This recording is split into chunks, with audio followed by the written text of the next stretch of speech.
Hi there. Thanks for joining us on Investors Guide this week. 2 weeks to go before Diwali, and we're continuing our run-up to the festive season.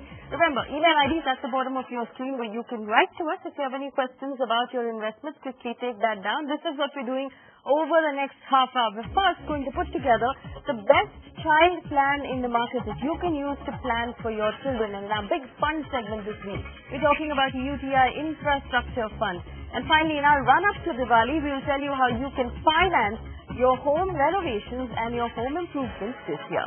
Well, it's time for me to bring in Dhirendra Kumar, our in-house mutual fund expert who speaks exclusively to the show and helps you plan your portfolios week on week. Dhirendra, thank you so much for joining us on Investors Guide. Let's get straight to our portfolio versus portfolio segment. Raju Pujari has written in. He's 40 years old and he's writing in from Pune. He lives with his parents who are his dependents and his wife and 2 young children. Now, he has 2 very specific goals. He wants a corpus of about 1.5 crore rupees in the next 12 to 15 years to fund the education and the marriages of his 2 children. Now, these are his investments. For debt investments, he's putting 70,000 rupees in the Public Provident Fund and 1,80,000 rupees in the National Savings Certificate. He also has about 10 lakh rupees in savings right now. Now, for his equity investments, he's put a lump sum of 1 lakh rupees in Reliance Growth Fund and 80,000 rupees in Reliance Regular Savings. He also has 2 running SIPs, Birla Sun Life Frontline Equity, 5,000 rupees a month, and Birla Sun Life Dividend Yield Plus, another 5,000 rupees a month. Now, he wants to know if he should add HDFC Top 200 and HDFC Equity to that list, but I'm first worried about his allocation. He doesn't have enough going into equity to be able to get to that goal of 1.5 crore rupees in 15 years. Do you think he's going to have to relook at his allocation right now? No, not at all. In fact, it is good that he has started saving and he has saved substantially, and he has gone for the Public Provident Fund and National Savings Certificate. But it is a very unmethodical way of approaching his investments for the fairly ambitious goals which he has. And he can do without the National Savings Certificate. He should have an emergency fund. Given his family complexion, I think he should have a sizable emergency fund, maybe a few lakh rupees. But that's about it. That should be in a fixed deposit which is accessible through an ATM card. And be regular with his savings. Avoid the lump sum. The growth portfolio, if he wants to take a slightly conservative stand, and even there in those portfolios he can do without the fixed income allocation because his PPF is, he should assume that as the fixed income component. Alright, so this is very specific advice. Remember, you use your PPF as the debt investment that you need to have in your portfolio. The rest of your money should be going into equity. There's a portfolio flashing on your screen. This is our growth portfolio designed for someone with your specific goals. It would help if you have ample health insurance, given the fact that you have parents dependent on you and you have a large family, because a health emergency can really force you to dip into your investments.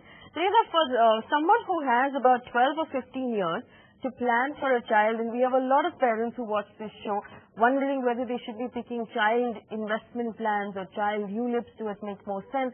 Can they use this growth portfolio that we have flashing on our screen right now? Can they use this portfolio to plan for their children even if they have only 12 or 15 years to go? Yes, if you have a very young child and you're saving for them, this could be a good portfolio. And I would say that, every 5 years you go a notch down. For example, you start with an aggressive growth portfolio for a newborn. After 5 years' time, you go to the growth portfolio, which is 80-20. Maybe, move to our stable growth portfolio after 15 years. And as you get closer, get into something which is, 20% fixed income. If you are likely to require all the money at one go. So, and get out of it methodically. You are investing regularly. You are accumulating over a period of time for your long term. As you get closer to the goal, start exiting methodically. Go to our Facebook page, download the names of the funds that you can use to plan for your child. Also, Raju, a word of advice for you.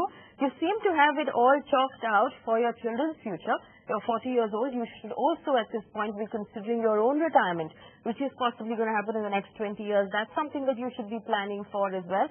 You can't put all of your money in for your children's future and leave nothing for yourself. That's something you should consider. Write to us if you want help with your retirement investments as well. Good luck. Our next question in our Hold or Sell segment comes in from Kumar. He wants to invest 6,000 rupees a month for the next 15 years to accumulate a corpus of 1 crore rupees. Now, he wants to know which of these funds he should be holding or selling. Virendra, before we get into his list of funds, 6,000 a month for 15 years to accumulate 1 crore rupees, how doable is that target, especially given the market we're looking at right now? No, I don't think it's only a matter of market. Markets will do well over a 15-year time period or a 12-year time period. The point is that, there is a ceiling to compounding. Compounding works over a period of time, but it won't do magic beyond a point.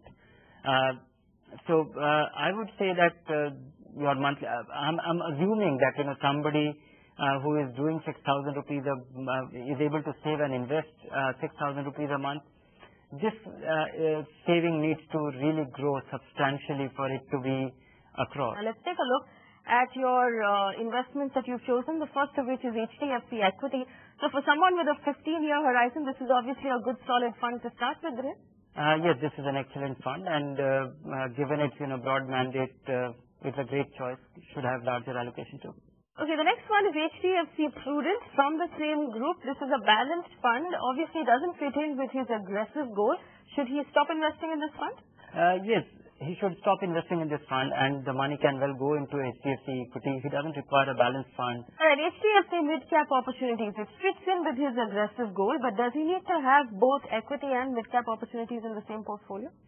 He can do without that, and it's just another way of customizing a portfolio to one's own tolerance. The next on his list is the Reliance Gold Savings Fund. Now, I get a little worried when people are investing in this fund. It's a fund of funds, which means that I'm indirectly investing in a gold ETF, but I'm paying a little extra just to not have a demat account. Do you think it makes sense for him to be investing in this fund?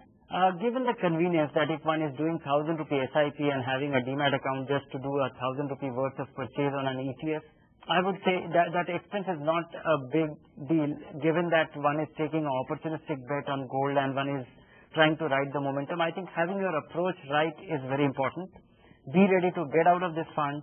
It is not a kind of fund where you keep investing regularly for next 15 years and don't look at it. There will be very difficult time for a fund like this. Two funds on his list, Reliance Infrastructure and Reliance Diversified Power, both of which are sectoral funds here. Do you think it makes sense for him to have these two funds in his portfolio? No, not at all. These two funds, he should get rid of it, and for very specific reasons. One is that, for an investor who is going to invest for next 15 years, it is important to be in as diversified a vehicle. And, the recent performance of these two funds is enough proof. So it's about time to, even if he is sitting on some losses, he should square it up, get started. He still has a lot of time to accumulate and, grow his money. Alright, we have a bit of a problem now with Kumar's portfolio. We started off with 6 funds, but we've left him with only one, which is HDFC Equity. Now, does it make sense for him to rely on just one fund to hit that purpose of 1 crore rupees? It might be putting all of his eggs in one basket. Would you recommend a couple of other funds he can use to diversify this portfolio? One fund is not desirable, and it's just that, in the process of elimination, his other choice has been dropped. I would say he should consider our aggressive growth portfolio and knock the fixed income, knock the gold component. There. Kumar, an aggressive growth portfolio flashing on your screen. You can take those down. Remember, you can use all of the equity funds in that portfolio. Slipping into a quick break on the other side. Virendra is going to stay with us, and we're going to talk about the big fund of this week.